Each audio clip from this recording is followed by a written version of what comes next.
live from the Coachella Valley. Time for another hour of the desert scene. Art exhibitions to modernism, music festivals to live theater, big screen, little screen, and very little screen. This is the Culture Corner with Bonnie Gilgallon and Brayan Mendoza. Here's Bonnie and Brayan on iHub Radio.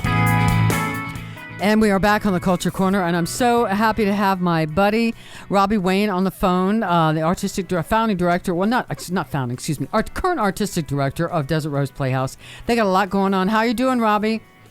I am great. How are you doing, Bonnie? I'm doing good, really good. So I just saw this. We've got so much to talk about, but I just saw this thing popped up on my phone. An Evening Under the Stars with Robbie Wayne, a tribute to George Michael, Tuesday, March 23rd. Ma'am. Tell us about that. Well, I'm really excited. We've been closed for a year, so we've been trying to struggle to figure out exactly what we're going to do, and how we're going to get started. And without having any kind of, entertainment outlets, we finally are able to get a show together, and our friends made it possible over at PS Underground.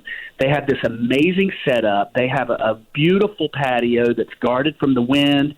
They have tables set up out there, and then they have this plate glass that runs the entire length of the patio, and so it's a behind-the-glass kind of thing. So I'm going to do my full George Michael show with backup singers, and all the production it'll be a Desert Rose production at their venue. They were nice enough to let us have it. So tickets went on sale today, and it's happening on the 23rd, and I'm looking forward to it. Excellent. And now, were you always a big George Michael fan? Oh my gosh, yes. Ever since I was a kid, all of his music was so inspiring to me. And there's a lot about George Michael that people don't know about his private life, about how he wrote his music, where he wrote his music, and why he wrote his music. And so this kind of covers his life and career, and on top of that, you get a full gourmet meal, and it's free-flowing beer, wine, and well cocktails. And it's a table that seats up to 4 people, so you can't go wrong. That's great. Sounds like a great. Yeah, I always really loved his music. It's so sad that we lost him young, but yeah, I thought he had some really great tunes. And absolutely. Also, he was an advocate for the HIV and AIDS crisis. Early on, and he also, and the fact that he just coming out as gay in 1998 was really powerful. It was a little more tougher to do then, I think, than now. Oh, absolutely. It could ruin a career back then easily. Yeah. So tell us I have a lot of stories with that, as far as, who he was and what he went through. When they did their China tour, there was a lot that went on with that. They were the first ones to really do anything like that, and it was very overwhelming for him. He almost quit singing altogether. Yeah. So you've got so much going. First of all, I finally got a chance to have a quick tour of the new space yesterday at it's the old Zelda's locations, and it used to be Heaven. I went to some shows there back when it was Heaven, which was 15 whenever that years ago. But it's a wonderful building and venue for theater to do the kind of stuff you guys do. I think it's so exciting. Yeah, we had dreams of being here for years, and when the place was shut down, we just never could get any kind of leverage on how do we get in, who do we talk to, and when COVID hit, we realized in our small space over in Rancho Mirage that we weren't going to be able to get back in there anytime soon, so we had to give up the space, and we were moving into a storage facility, and literally 4 days before we were supposed to be moving everything, Matthew had seen a for lease sign for the first time in a year and a half in the window at Zelda's. Mm-hmm. And when we called, they were very open to it as far as having a theater here. And it turned out to be this beautiful light in the middle of all of this darkness. Mm-hmm. And now we're just trying to hold out until we can open these doors and show everybody what we've been working on for the last year. Yeah. Now tell me about I know you have a actual theater season planned, but now the first show was scheduled March 25th. Now, are you going to be able to do that? No, we will not be able to do the first show. That has actually been moved. I had to work. We're getting ready to make all of these weird announcements of everything, because you just got to play it by ear when you're doing something like this. Absolutely. You can plan for the future, but life's going to tell you what it is. Yeah.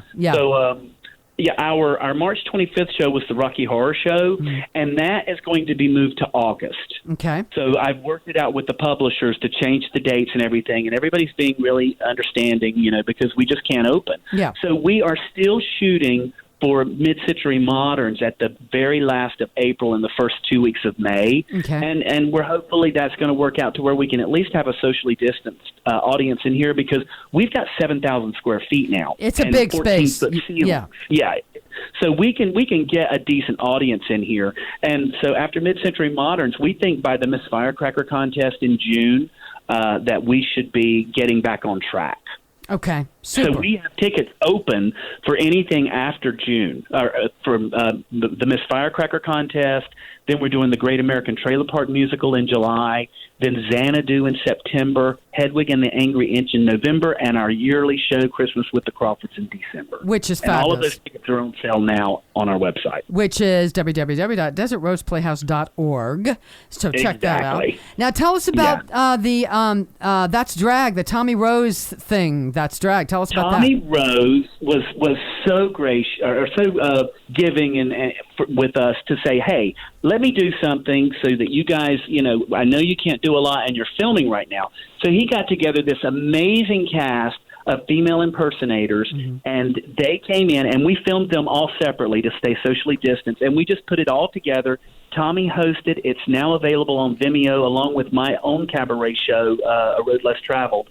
Those are on sale for rent on Vimeo right now. If you go to vimeo.com / it's either That's Drag or / A Road Less Traveled, and it'll take you straight to it.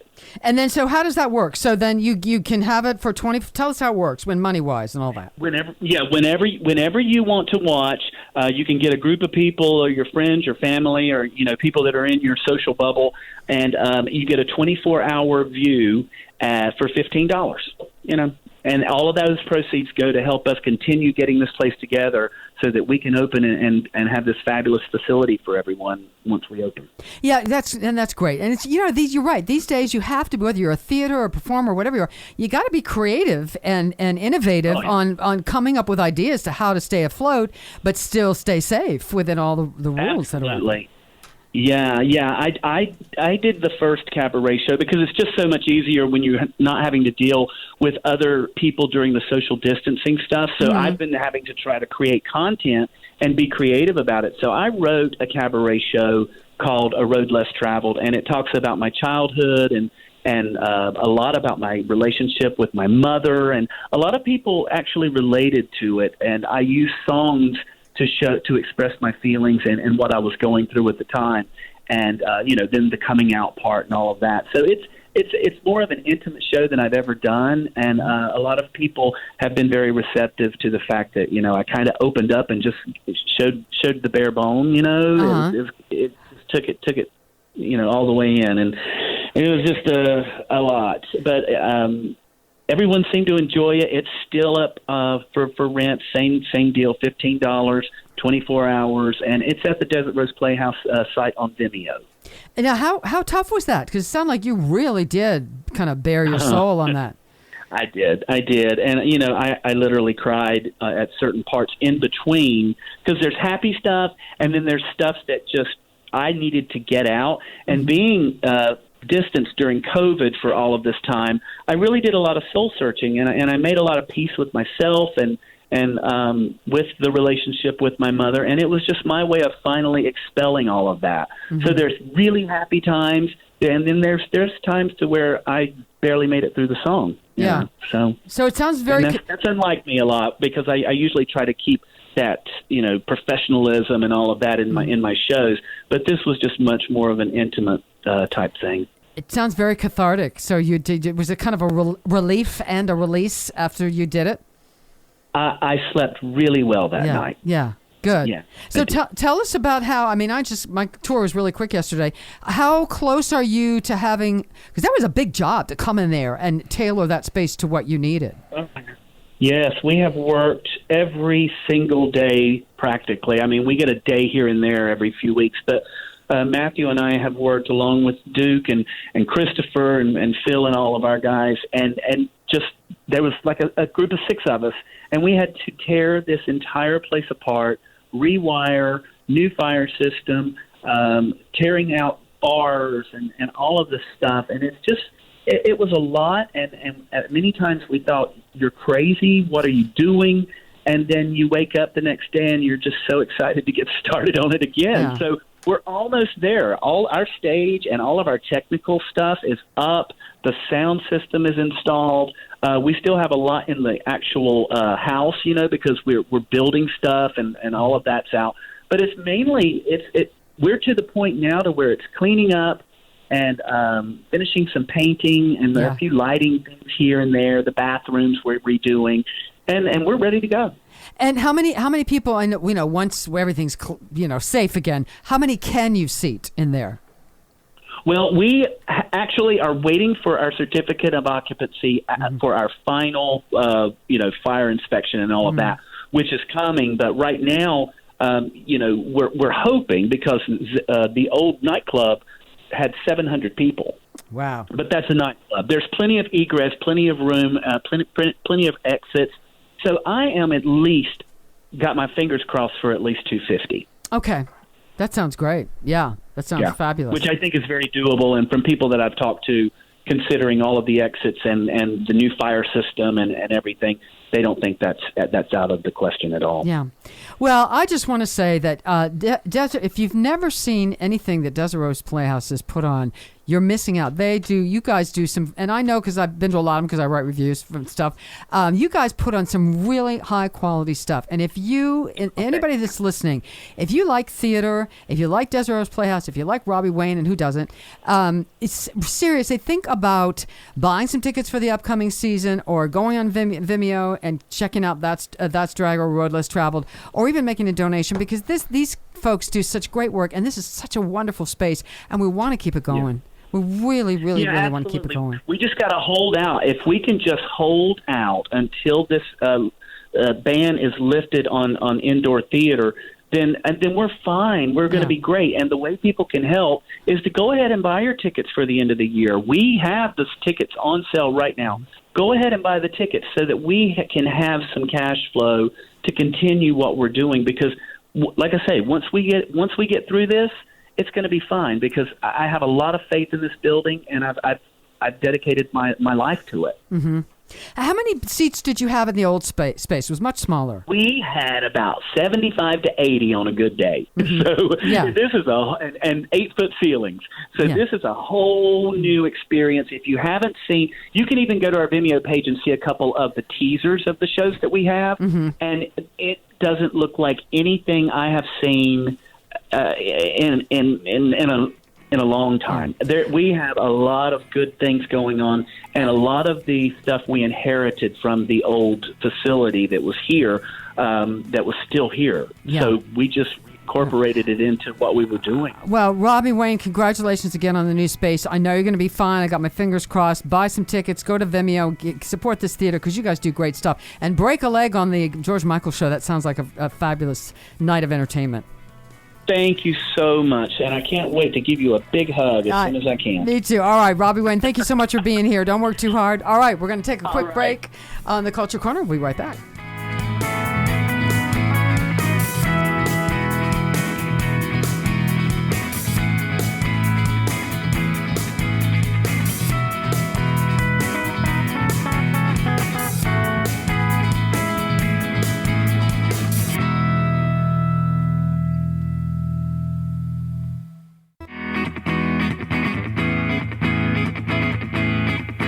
The curtain rises on local and regional arts and entertainment.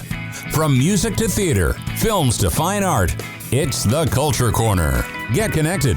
Call 760-544-TALK. That's 760-544-8255. Here's Bonnie and Brian on iHub Radio. Oh, believe it or not, and I wrote this in the summary of our episode today. The most controversial movie of the year is a sequel to Space Jam. Who would have thought? I laugh if it wasn't so. If it wasn't tell true. us what the story is here. What's the skinny here? So, Space Jam 2, and I've shown you the picture of Lola Bunny. So for those of you who don't know, Space Jam was a 1995 movie in which Michael Jordan teams up with the Looney Tunes to defeat a group of basketball-playing aliens, and it's as ridiculous as you think it might sound. So if you haven't seen it, I think it's one of those movies where there's a generational gap in enjoyment. If you are not 20-something when you grew up with it, you may not enjoy it. Yeah. If you had, when I watched it as a kid, so I thought, you know what, this is actually pretty fun. But looking back at it, Chuck Jones said a really, really intelligent thing. Chuck Jones is the director of some of these Looney Tunes cartoons. He said, if the Looney Tunes can't defeat basketball playing villains in an hour and a half, how come they were able to defeat my big bad monsters and gods in 8 minutes? And he critiqued it, and Space Jam has gotten a lot of previously has never been Space Jam's worst controversy was the product placement, but even then people laughed at it, you know. It's a ridiculous little movie. So Space Jam 2, now a lot of people are not liking some of the changes that are being made. First with Lola Bunny. Now Lola Bunny herself has been redesigned to be a little less sexual, and her outfit looks like an actual basketball outfit, right? You know, and it's not like she's not showing her stomach, and her breasts are not featured prominently, and her outfit's just a basketball more outfit. like sports oriented. Yeah. And a lot of fans are saying that it's cancel culture and that they really should have her be sexy again. And it's like this weird thing where it's like, I don't really care if this character... I was going to ask you what you thought. You don't really care either way? I don't really care because, to be honest with you, like, I don't mind if Lola Bunny's a fictional character. She can't speak for herself. If the director says, you know what, I'm going to tone it down a little bit with the sexual... That's his prerogative, and make her actually look like she's playing basketball. Because, to be honest, her original costume, it's like, it's impractical for basketball. Yeah. And so now, like, her wearing her costume now, it's like, well, you know what? It's great. It is what it is. And I feel like a lot of people are blowing it out of proportion. And I feel like, again, I think they're also misunderstanding like the other thing, which is Pepe Le Pew. Yeah, let's talk about that. Pepe Le Pew will no longer appear in any more Warner Brothers productions. And it wasn't because of the article that came out which talked about how Pepe Le Pew perpetuates rape culture, and that a lot of the joke relies on us justifying like so he was sexual just too aggressive with women and kissing them when they didn't want him to, et cetera, et cetera. Basically, like that was the article about. But at this point, I think Warner Bros. Just honestly made a decision to not have a character that wasn't making money anymore and probably had too much controversy. A little like the Dr. Seuss situation. It's like if it's causing controversy and it's not making you money, what's the choice? Might as well just get rid of it. And Pepe Le Pew, like his character was only going to appear in one scene in Space Jam 2. So who cares, really? And he was cut out before. Like the first cut, they had it, and right before they get to the first cut, they cut it out. And it wasn't even having to do with the larger issue. And so Pepe Le Pew being out has gotten some people mad because they said Pepe Le Pew is funny. And I'm going to be honest, like, I did laugh at Pepe Le Pew a lot. Like, I thought, because as a kid, it's like, oh, that's funny. But I always laughed in the sense that he would lose. But not everyone read it that way. Some people thought that Pepe Le Pew's relationship with the cat was consensual, which the joke is that it's not. But that's a discussion, and that's not, that gets into some territory we shouldn't talk about too much. Yeah. But the actress from Jane the Virgin, Gracie Santo, they had a scene together where she would pour a drink on him after he tried to kiss her without her consent. And she would slap him and basically spin him on the chair and hurt him. And she wants the footage. She wants the footage because she said that scene was very empowering for her because she said, imagine Pepe Le Pew harassing you and you get to be the one to slap him. Yes. And I can see that point. She said it was empowering to her because it was a moment where the Looney Tunes characters were finally told enough of this. You can defend yourself and protect yourself. Yeah. And the thing would be that Pepe Le Pew's cartoons, like I personally feel like they don't last beyond. They don't have durability beyond 8 minutes. Like they were gonna make a Pepe Le Pew movie, but it turns out that there wasn't enough interest about Pepe Le Pew. Yeah. And it seems that taking him out seems to be the only thing generating interest because I have never seen anyone bring up Pepe Le Pew as an exceptional character. And I was going to bring these two toys that I have. One that is a Bugs Bunny toy that's regularly sold because Bugs Bunny makes money. Yeah. And a Pepe Le Pew limited edition because you have to make it limited edition for people to buy it. To want it, to make it seem special. Because to prove the point that Pepe Le Pew just isn't, it's not the battle worth fighting for, like at this point. But Warner Brothers doesn't want to have that money, and they're not going to get money with Pepe Le Pew, sadly. So I would say it's kind of sad that a movie called Space Jam 2 is so controversial. Bye-bye, Pepe. Bye-bye, Pepe. Pepe. We it was nice, but I guess it's over. It's over. All right. We're going to come back with more of the Culture Corner when we talk to Cheryl. Where is it? Oh, I lost my Cheryl Scarlett? Cheryl Scarlett, yes, from Jewish Family Services. Big event coming up in just a bit.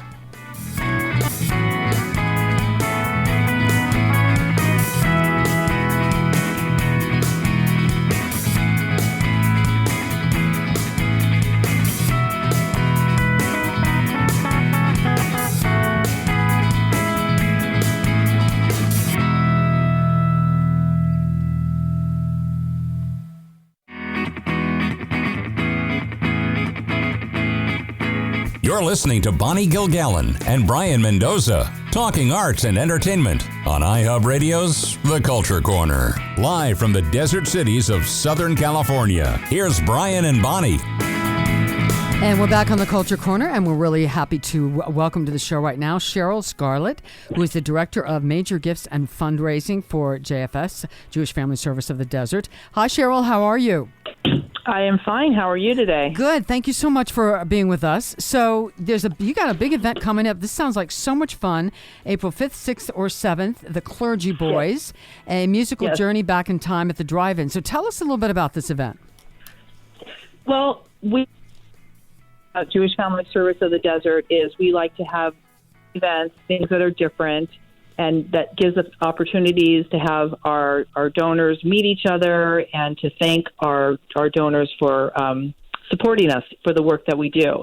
And, of course, with COVID, it was pretty difficult to try to come up with something that will keep everybody safe and be a little bit different and also engage the people that just still are not ready to go out of the house. So we came up with the idea of going to the drive-in. Mm-hmm. So just a nostalgic back in time. And we contacted the Palm Springs Cultural Center, and we are working with them. And they're a small space, so it's going to be intimate evenings. Each night holds about 45 cars. Okay. So if you want to attend, space is limited, and you could get your tickets online at jfsdesert.org. That's probably the best way. And there's contact information. If there's any questions, then you can call me at 760-325-4088, and I'm at extension 107. So, you can also stream the event to your house. So for $90, you can invite some friends to your house and have a party. But the idea is that we wanted to come up with a fun show. And this is a group of four, it's called the Clergy Boys. So it's four cantors. And for those of you that don't know, cantors are the people that sing during services at the synagogue. So they sing prayers, but, in their free time, they like to rock it like, any other singer. Okay. So they got together, and these are renowned cantors, some are more famous than others, and these are famous ones. And they put together a show, and the show is called The Clergy Boys, and it's songs from the 60s and 70s, like those boys from Jersey. Mm-hmm. So there's a lot of really foot-stomping songs. There are some cantorial pieces for people that like that sort of music. Mm-hmm. And just regular rock and roll. It's a humorous show. So what they've done is they've kind of set the show to like the Bible. And I'm not going to sing because I would actually, but I don't want everyone will turn off the radio station right away. But they kind of say like they have a narrator, and she says my boyfriend coming back, meaning God, and then they sing that song, my boyfriend's back, and okay. So they kind of tie it in, and it's cute. Now, so question for you. So is the show itself filmed and on the screen, or are they standing on a stage up in front of like the screen? No, it's a movie. Okay. It's a movie. Okay. So it's literally like going to the movies. And along with your admission, you know, if you've not been to the drive-in at the Palm Springs Cultural Center, they do have a concession stand. Okay. So we have, you know, with your admission price, everyone in the car will get popcorn or candy or soda. They get free vouchers, you know, for some food. And so that'll be fun. And you can get there early if you want. We're opening up the gates early. So if you want to bring food in from a restaurant, you know, you can just sit in your car and eat, or, you know, tailgate by the side of your car. The weather should be great in April. Yeah. And yeah, so that'll be good. What a great idea. Now, is this the first time? Well, now the Palm Springs Cultural Center, they've had a couple of drive-in events already. Have they not? I'm not sure if I'm right on that. They have. They've been doing drive-ins all through COVID. Yeah. Okay, that's what I thought. And so this Clergy Boys, this film, is this something that the film itself is brand new? And how did you guys find this film? Well, so you know, we have so many part-time residents here that live all over the country, and one of our board members came to us last year, and she said, you know, these guys are so great. She was from Chicago, and she said they are so good, and we should bring them here. And you know, they come and they have this whole orchestra, and they bring this whole show, and we thought, well, that would be great. We'll think about bringing them here. And then COVID happened, and another one of our board members knew of them as well. So he said, "Well, let's get them to do a movie." They have a movie that they've done where they've taped themselves in the past. So what we did is we rented the movie for the couple of days. So that's how we came across the movie. That's great. And what a great idea. And now this event, one of the things it's doing is you're honoring Elaine and Jerry Morgan with the JFS Humanitarian Award. So tell us a little bit about this couple. Well, the Morgans are huge philanthropists out here in the Coachella Valley, and Jerry's background is in furniture, and coincidentally also from Chicago, and he's involved in golf, and he was a past JFS board member, and him and his wife have been married. God, I want to say something like 68 years. I mean, they're it's an unbelievable amount of time. I may have gotten that figure. 48 years. I'm sorry. They've been married 48 years. And so we wanted to honor them because they have done so much to support Jewish Family Service. And one of the things one of the reasons why Jerry has supported us for so long and so loyal is that we are kind of a small organization. We're a small organization out here in the Coachella Valley that does a very, very big job, and we do our job very well. So I wouldn't be, I have to talk about, of course, what we do. We believe in counseling. We offer counseling for everyone. If you can't afford it, then we have grants, and we are doing telehealth right now because we can't be in the office. And we do a lot in homelessness prevention. And what that does is we have an emphasis to keep people in their homes. Once you lose your home, it's very difficult to find a place to get back. Yeah. So what we do is we work with landlords, we work with clients, and we figure out what we can do to either help them manage their money. If we need to give them some money, and that's what the donations go to. So we stop people from losing their homes, and then we also help people explore resources. So if somebody calls and they're just like, I don't know what to do, like it was, in this period of COVID, like I've got 2 kids and I lost my job and my husband's still working, and what can we do? So we are very connected. Our case managers are phenomenal, and they're very connected with all the resources, certainly in our state. And, they might suggest, have you applied for unemployment? Are your kids are you getting food stamps? You may qualify right now. Maybe you didn't before, but, you might need this. So we help people to get to where they need to be, so then they can feel good about getting back to work and doing what they're doing. Yeah. And we also go ahead. No. Go ahead. Finish up. Sure. Oh, no, I was going to say, and then we also do a lot with our local seniors. There's a lot of seniors that certainly everybody's isolated now, but even before and from then on, either because they have mobility issues or they're alone. So we have a lot of programs to help those seniors to, make them feel part of something, and they're part of us. They're part of the JFS family. So we do well check during COVID. We do well check phone calls. We deliver them lunches. Just last week, we partnered with Find Food Bank, another amazing organization out here, and delivered 160 boxes to our isolated seniors throughout the Coachella Valley. So that was just so wonderful. And then it gives people an opportunity to volunteer their time. Mm-hmm. And, that just feels good. We all need to. Yes. Well, and that's so great because, people have been, isolated, lonely, and confused and not always knowing where to turn and where resources are. So during this horrible virus, and what a great service. I mean, it's even more important now in this past year, I think, than it has been before. We've seen a real, a lot of people we've gotten a lot of donations and we need them. And I think it's really helped to put us on the map. And, and we're very, very responsible with how we allocate our money. Mm-hmm. We make sure that the money is going to the resources. We'll write the check to the electric company. We'll write the check to the landlord, so it takes the burden off the clients.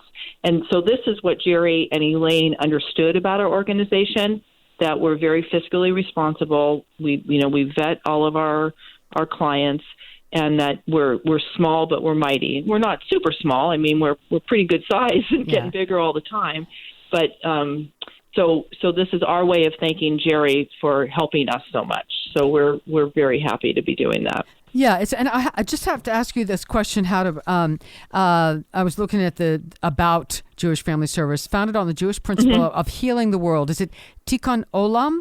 Tikkun Olam. Tikkun Olam. Okay, thank you. I hadn't heard that before. I hadn't heard that phrase before. I love that. Tikkun Olam, healing the world. And gosh, God knows we need more of that.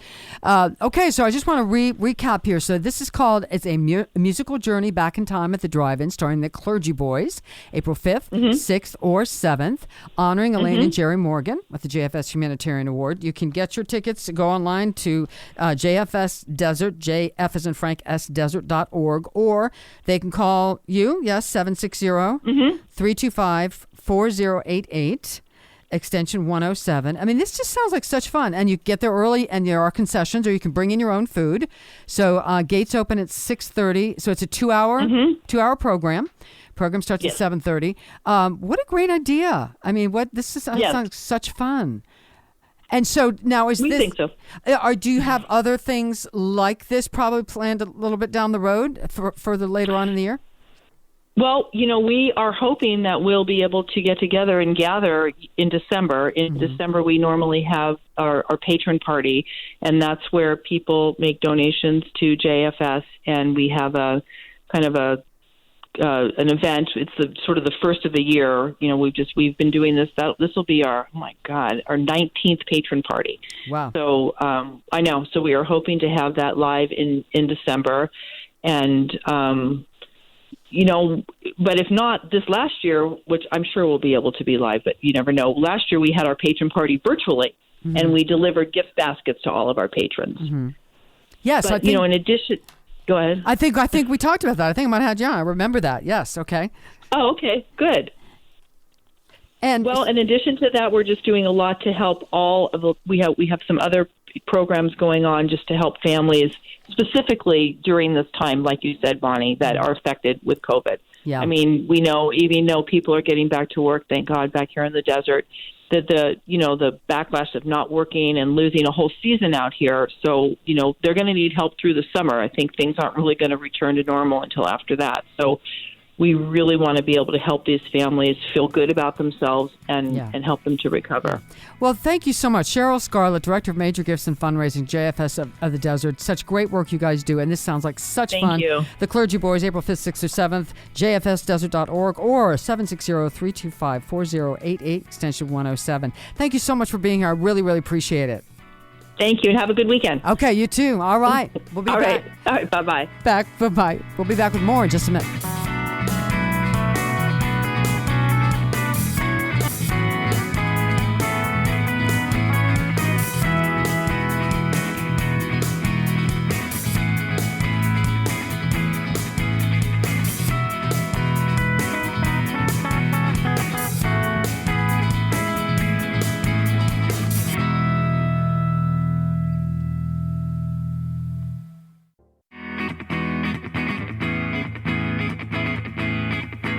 You're listening to Bonnie Gilgallon and Brayan Mendoza, talking arts and entertainment on iHub Radio's The Culture Corner. Here are Bonnie and Brayan. Welcome back to the Culture Corner. We're going to talk about a very interesting study that came out from McKinsey & Company, a management consulting company. They do these things where they talk about representation of Black people in the media. And it actually turns out that despite the problematicness of undervaluing Black-led projects, Hollywood, according to a study that they did, actually loses $10 billion a year by underfunding and undervaluing Black-led projects. And they did this by looking at 2,000 films, as well as interviewing writers, actors, directors, and producers. And they found that, and they partnered with Blacklight Collective, a coalition of Black artists and executives in the business. They have found that Black-led projects receive significantly less funding than projects with their white counterparts. But the evidence shows that projects that are led by Black people tend to, when they're given a chance, outperform in so many ways. Like if they go to streaming, they tend to do way better than projects led by white individuals. But when they're underfunded at the box office, they tend to not make a lot of money. So it proves that movies like Black Panther, for example, showed that if you put the money with the community and promote it properly, they'll be able to make the money back and more. Black Panther actually proved that Black-led superhero movies can make $1 billion. That was huge, instantly, right? And I think for me, another example would be the same weekend, there was a movie called A Wrinkle in Time that Disney didn't advertise enough for, and I saw it crash and burn. Where they put in all their money in Black Panther, they forgot to invest the same amount of time in A Wrinkle in Time. So they also figured out that less than 6% of writers, directors, and producers in Hollywood films are Black. Again, this is about Hollywood, not independent film. And they also figured out that rising Black actors receive fewer opportunities, where they land only on average, they land 6 starring roles compared to white colleagues who obtain 9. So they are at a disadvantage. And there's also a thing called the Black tax, which is a way in which Black talent has to pay out of pocket themselves in order to fund their projects and to get them into theaters and to get them distributed, because according to them, they just can't rely on their art. They have to find money in order to sell it to like a studio. And so there's this conversation about having to, what if Hollywood was more willing to give money and support to Black artists? And it actually shows that it's not just about it's not just the right thing to do. It's the financially smart thing to do. Right. And so I wanted to get your thoughts on this too, because for me, it's like, the writing's on the wall for a while. Now, who was it that did this study? McKinsey & Company. And who are they? From my understanding, they're just they are a management consulting company. Just a neutral consulting that just decided to do this study. Okay. Yeah, and they also, just to be clear, they also worked with Blacklight Collective. It's a coalition of Black artists where they try to work together to try to get more representation and try really hard to Okay, so my next two questions would be, number one, do you think there's going to be any, just to play devil's advocate for a moment, any backlash where people are going to say, well, that's not really true, that's not really accurate? And then secondly, do you think anything's going to change? Is this going to cause any change? Those are good questions. I would say that the backlash, when it comes to studies like this, I always hear about them every year. And the sad thing is that hopefully somebody will say something. I'm hoping that there is someone famous enough to say something about it, because then this study gets publicized, right? And more people actually talk about it. So I'm not sure about the backlash. I'm hoping there's at least a conversation about it. Yeah, that's the important thing. And the second thing is, and your question was, is anything going to change? I'm hoping because if Hollywood sees this and says, wow, if they're losing money, if they see they're losing money, that's their pretty much top priority.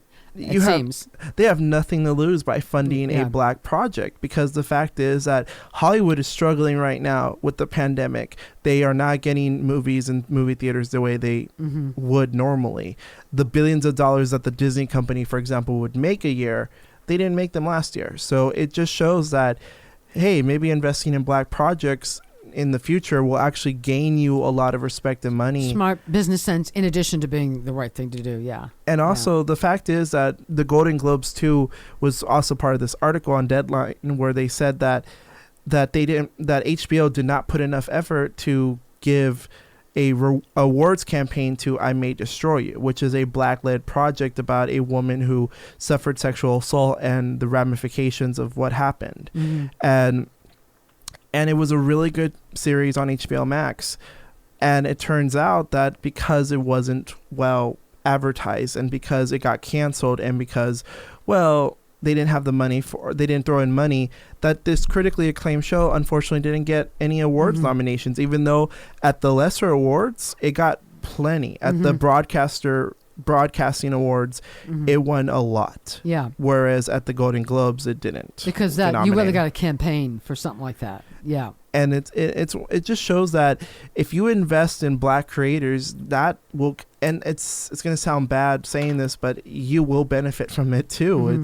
It's one of those things where I believe that if a system wants to benefit, the system itself will always crumble if it doesn't invest in everybody and doesn't invest in like talented black or brown artists. Diversify. Yeah. And for me, like I've always noticed that a lot of my friends, like, when it comes to black projects, even somehow they feel way more passionate and loving towards those projects, because a lot of times black creators will always have something interesting to say because they have different experiences. So for me, when I see something like I May Destroy You, it's a little different than Unbelievable, which is a Netflix series about a white woman that I'm only bringing up the race because it's a similar. It's about this woman who deals with sexual assault and that situation. And for some reason, I May Destroy You it's a little different, and the aspect about race leads to a new discussion that never occurs to you. Was there any well-known people in it? In either one of those? From what I remember, there are, but I can't remember who's in each one. Well, Hollywood is, as we talked about, of course, it's totally money driven. How much money is this movie going to make? Totally money. And they're also, Hollywood's a bit slow, we've seen over the years, a bit slow to evolve and to incorporate changing society really into mainstream movies. Or at least they want to take it, they want to be sure, they want a safe bet. Well, is this going to make money? And unless it's an independent film, that's a whole different thing. Then people do take chances and try something new. And sometimes when they have an independent movie with a black artist, they try to make sure to get the good reviews out of the way and see can we win an Oscar with this at least? Yeah. And it's not so much they don't support it at first. In fact, they wait until let's wait and see. Yeah. Wait and see. When in reality, it turns out if you support it at first, you gain more. Yeah. So Hollywood, get on the ball. Come on, Hollywood, wake up. Get on the ball, because that $10 billion can be yours pretty easily. Yeah, be yours today. Listen to us, Bonnie and Brian. All right, you've been listening to The Culture Corner. We will see you next week. Stay safe.